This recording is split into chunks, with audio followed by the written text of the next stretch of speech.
hour after hour, once in a while you get one word like yes. You write it down. Yes, I got that one. Well, my mother kept saying, "Will you cut it out? You're going out of your mind. Now stop it." I couldn't stop. I'd rush home, put the cans on.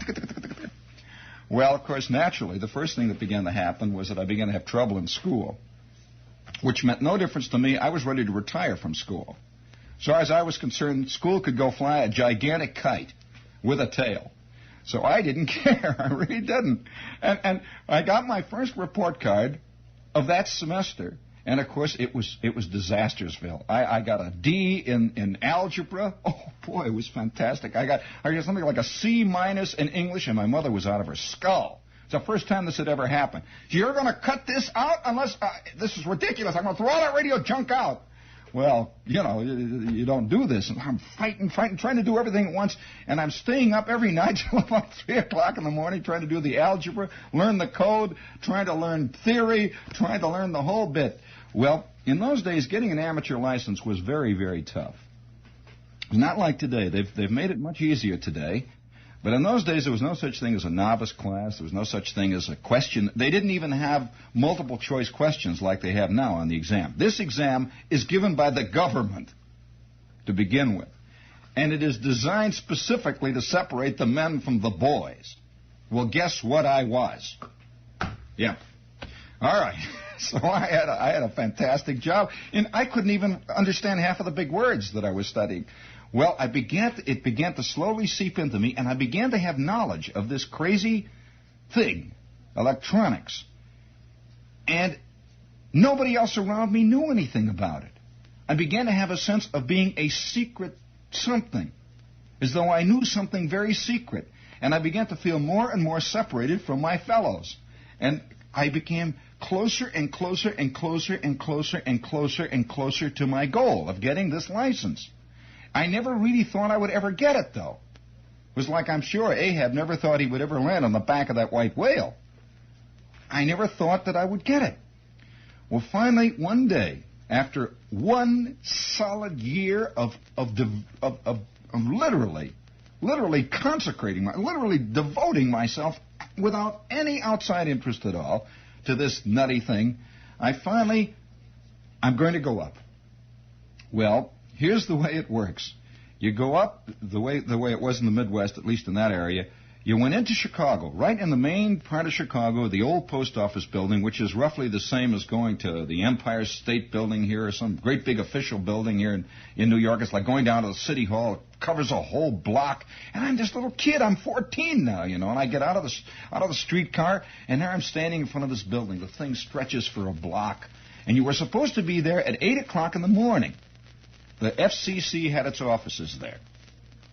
At this one particular day, they gave the exam once every 2 weeks, 8 o'clock in the morning, at the FCC offices, the old post office building, and you had to be there at that time or else. Well, now it works this way. If you flunk it, you can't take the exam again for another 3 months. Well, I mean, I'm frightened. There it is, the first time I'd ever even seen this building. So I go up and I ask the guy at the information there, and it's 8 o'clock, it's hardly anybody in there yet, but a few people. And I say, "Where's the FCC place?" And he says, "Well, that's up on the thing up there, up on the second floor.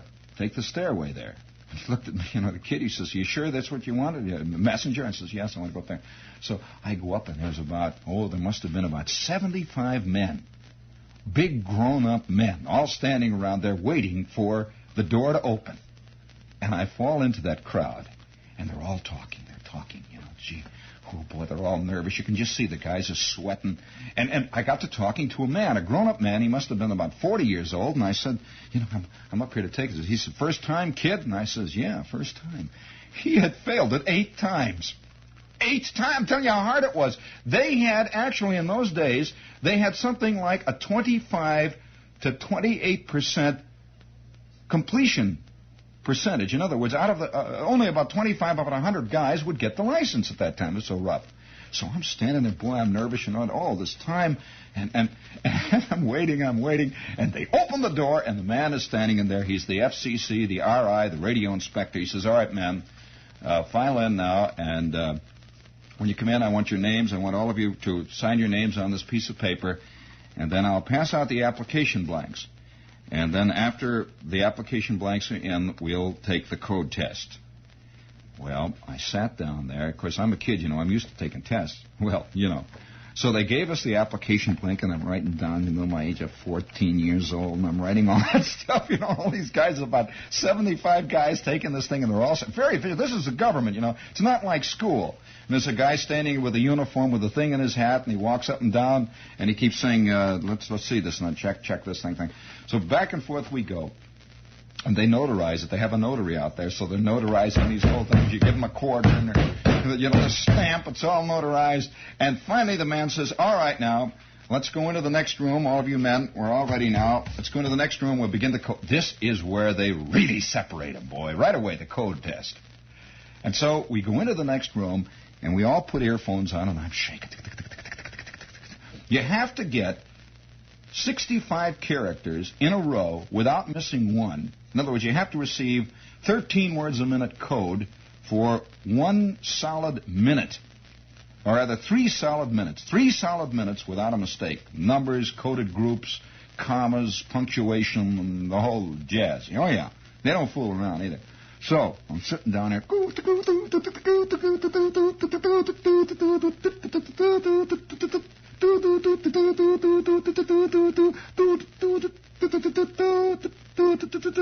And I'm writing down like, man, I'm just writing insanely.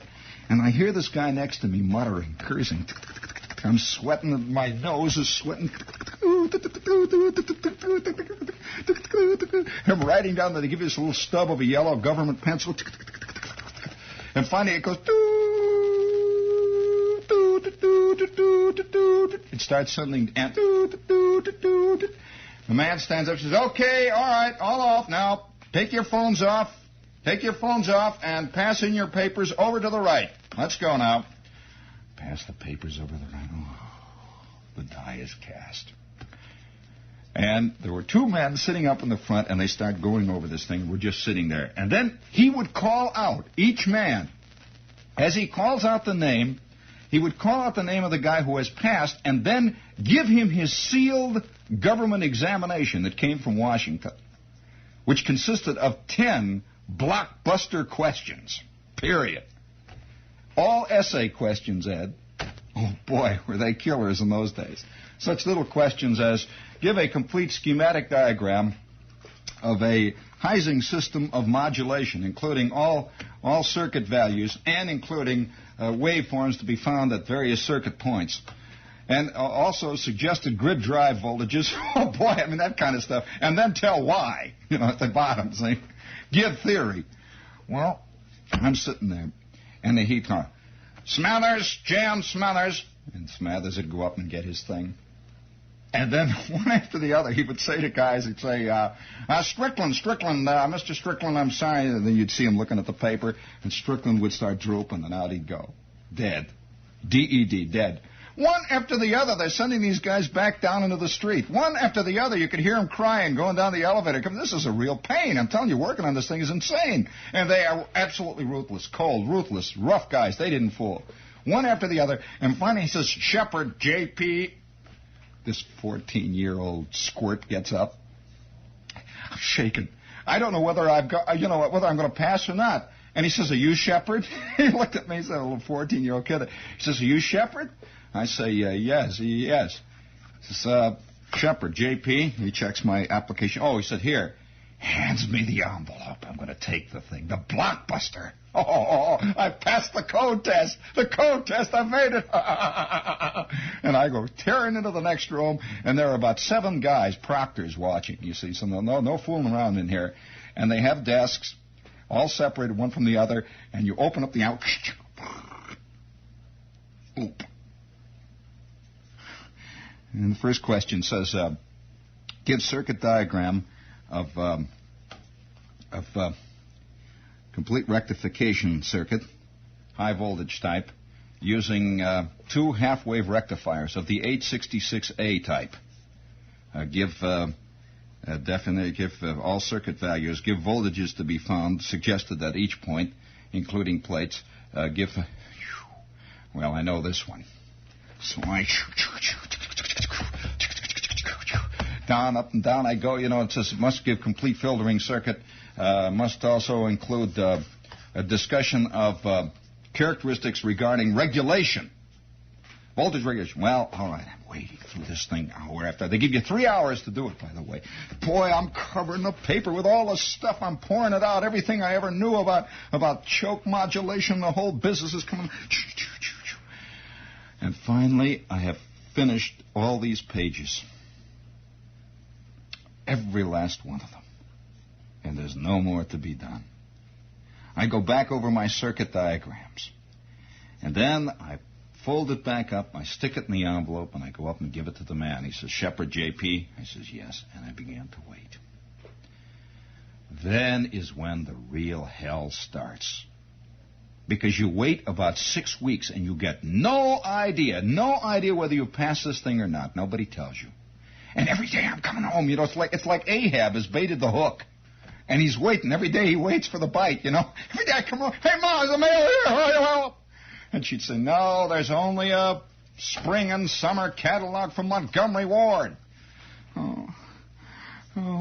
Then on Saturday, I'd wait for the mailman myself. I'd sit on the porch, and he'd come up and give us the light bill, you know, something like that.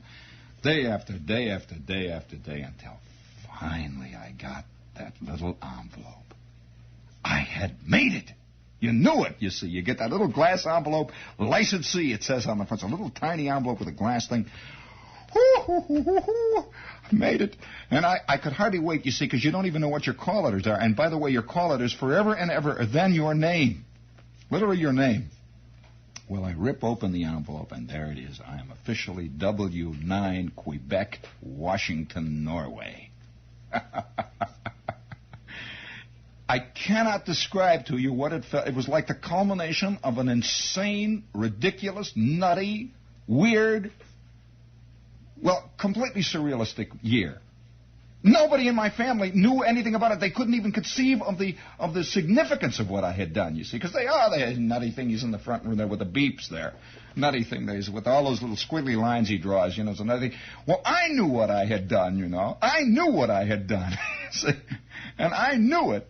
Well, nobody else knew it. And you know, it's terrible to have done something gigantic, and none of the kids, you know, nobody else, you know, even appreciates it. You know, it's like writing a fantastic novel, and nobody reads in your neighborhood. And in fact, nobody reads anywhere, but you've written this giant novel, and it's great. And I just don't know what to say, so I've got this thing. Well, that night, let me tell you what happened. This is where the cold weather comes in. It was a bitter cold night that I received my license. In fact, I'll tell you what it was. It was February 6th. I even know the date. It's burned in silver in my brain. February 6th. Now, I had been building my equipment preparatory to this fantastic moment. This is like a bride's hope chest.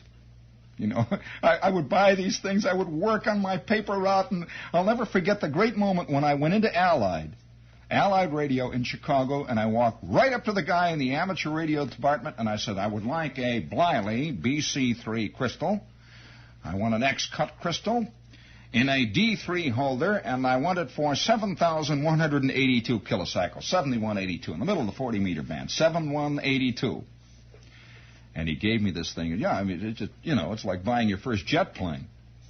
Well, I had built my equipment up over the year, and my equipment consisted of a 2A5 oscillator, period, tri-tet, with my Bliley BC3 crystal. I had a Majestic 130-volt B eliminator for the power supply. This is for those of you who are interested, the ham types out there. And I was going on 40-meter CW. I was running a cool 1.7 watts input.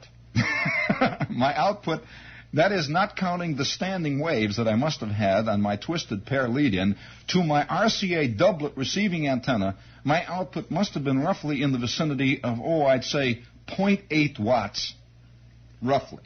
I could barely light a 2-watt neon bulb, barely, just a little flicker around the edge, you know, tick, tick, tick, tick, a little flicker. So there I am, you know. And I have my receiver, and at about 5 o'clock in the afternoon, I came down on the 40-meter band, and it was a bitter cold day. I got home from